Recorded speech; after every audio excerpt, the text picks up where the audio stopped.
Today we have our pastry chef Joanna from the Sullivan Family Kitchen, and she's gonna be showing us how to make pineapple upside down cake. Almost as if it's from scratch, but not from scratch, right? Uh-huh. And there's two steps, my understanding is, right? We have to make the batter and we have to prep the pan. I'm gonna prep the pan, and you're gonna make the batter, right?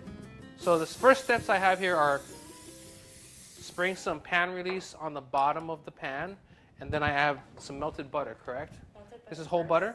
Yes, it is. Salted or unsalted? It's salted. Salted butter, okay. Why salted? It enhances the Flavor, of the pineapple. because of seasoning, okay. And then I'm having, this is brown sugar, correct? You want to layer that evenly over your pan. Okay. I know it looks like a lot, but it'll result in a really moist, juicy cake.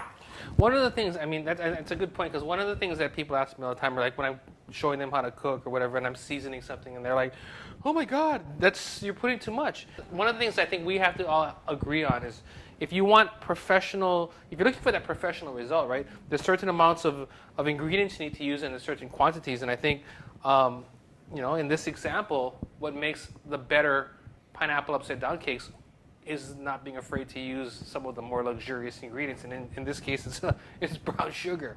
I'm gonna finish the pineapples, and I'll do the cherries. And why don't you go ahead and show us how to make this magical batter happen? Okay, so I'm actually using cake mix instead of traditionally flour, but I'm actually altering the recipe. I'm not following the recipe on the box.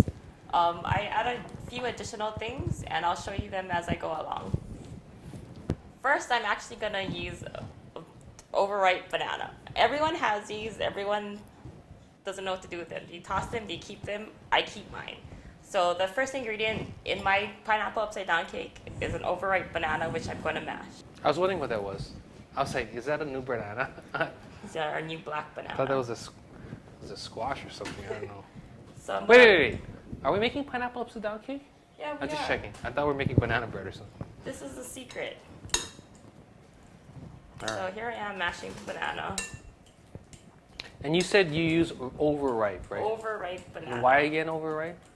So you don't waste what you bought. But could I use the one that's not overripe? No, you want the sugar content to be at its full strength. Okay.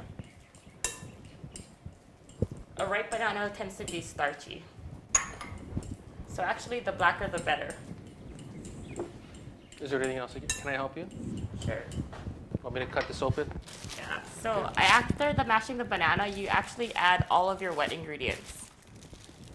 So to this, I'm adding vanilla extract, water, oil, the reserved pineapple juice from the pineapple slices,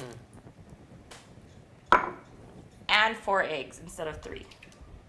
So you're making a richer batter essentially, right? Okay. We need a sturdier batter to withstand all of that brown sugar. Cool. Dump it in? Yeah, all of it. Straight in. Just like that. Straight in. And this is yellow cake mix, right? It's yellow cake mix. Any yellow cake mix Any works. yellow cake mix is fine. Now we're gonna mix it with a handheld mixer. We're gonna start on a low speed. Are you trying to get all the lumps out, or can it have some lumps? Some lumps are okay. Is it something that I could actually over mix? No, you can't Okay, overmix okay. it. Our liquid content is too high. Okay. So right now I'm gonna stop and I'm gonna actually scrape it down. I don't know that for you. Thanks. So what I'm doing is releasing all of the dry ingredients from the bottom of the bowl. If I don't have a mixer, if I put everything together and I use like a fork or a whip, if I stir it really quickly, will that work? Whisking Okay. is fine. It'll just take you a little longer. Okay. So now I'm going to continue to whisk at a slow speed, increasing to medium.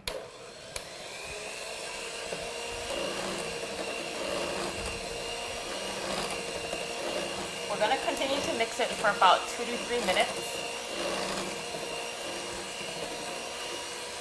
Okay, now my batter is just about finished.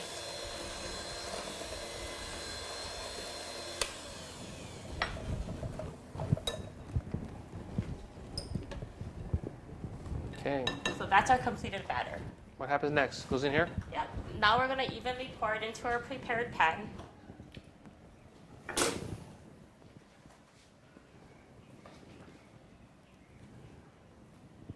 Can I kind of shake it to level down? Okay.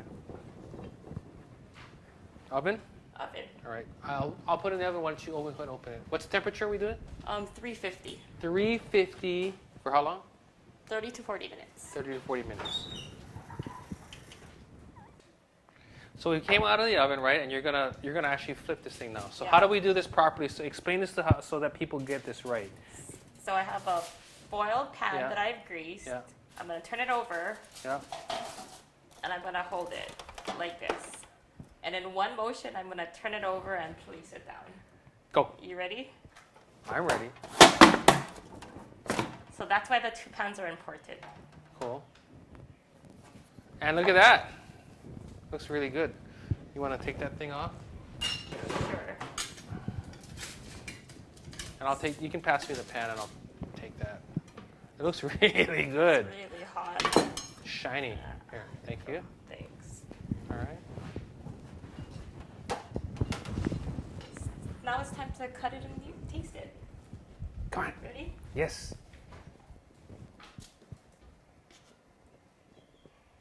This is my favorite part. So I'm really looking forward to having this because I've never had the banana pineapple upside down cake. But it looks really decadent. It has a really nice tropical flavor. Please. All right. So here is my slice of upside down cake. We're gonna put a little quenelle or dollop of whipped cream here. Did you make this from scratch? Yes, I did. All right, just checking. Okay. And what do you have? You have some nuts, is that what you have? Yes, I candied some walnuts. It'd be a nice accent. Okay. Some of those. And then it's time to eat, right? Yep. Before I go in this thing here, I gotta remind you all that more recipes like this are available where? At foodland.com.